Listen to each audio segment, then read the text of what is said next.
Kumno bangin jubab iaki jingkylli interview.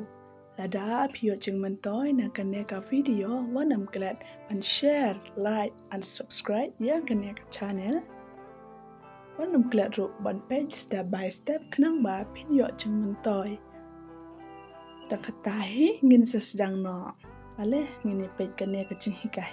First, I would like to thank all of you who are present here. First, I would like to thank all of you who are present here. Dokong nga kwa ban ai kublai ya baro kibadon hangne. In this video, I will try to answer the question. In this video, I will try to answer the question.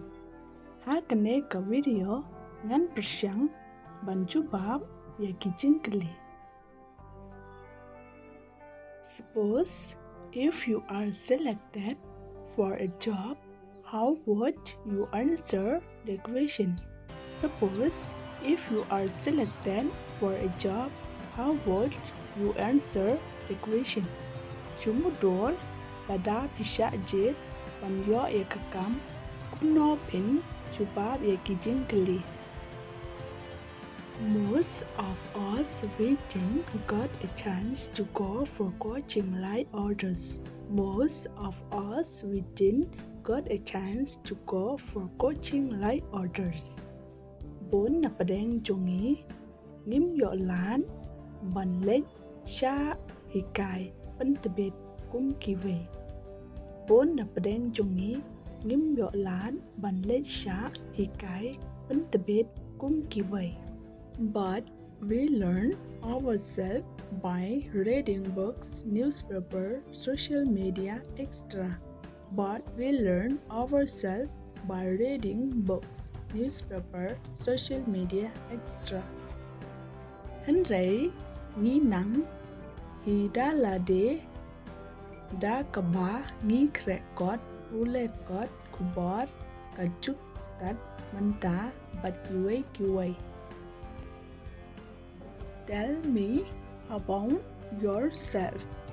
Tell me about yourself. Yatho yana shapang jongpi.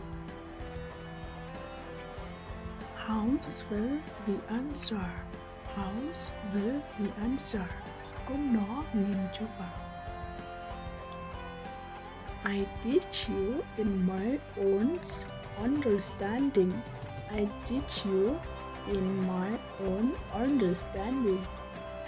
Nga hikaye pi hakating snow po shimet jonga. First, tell about yourself, education, family, experience, confidence.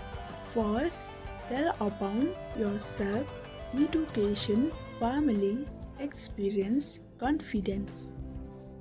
Nâng con ya tho shwa shapang jongpi ka pole puthi ka yeng ka sam jongpi ka jing sham jongpi ka kano ka kam bat ka jing shlor.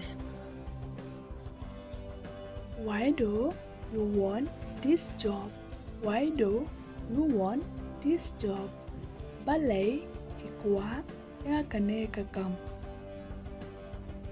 I want to give the best service to the people. I want to give the best service to the people. Nga kwa ban ai ka jing shakri ka babha tam ya kibriyo. If you are selected, what would you do? If you are selected, what would you do? Lada pisha jet ka ay ba pinle.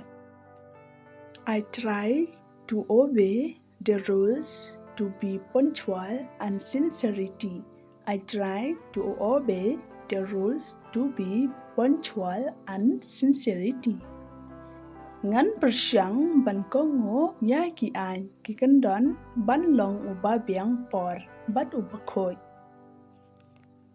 How was your interview? How was your interview? Kumno ka interview trong pi. Kumno ka interview trong pi. It was the best and it was my first time in my life. It was the best and it was my first time in my life. Kalong kabasngil tenat ha, bat kalong ro sin kaban kong ha kajing im jonga. Tangkata kupleshibun. Please like, share and subscribe. Comment bye.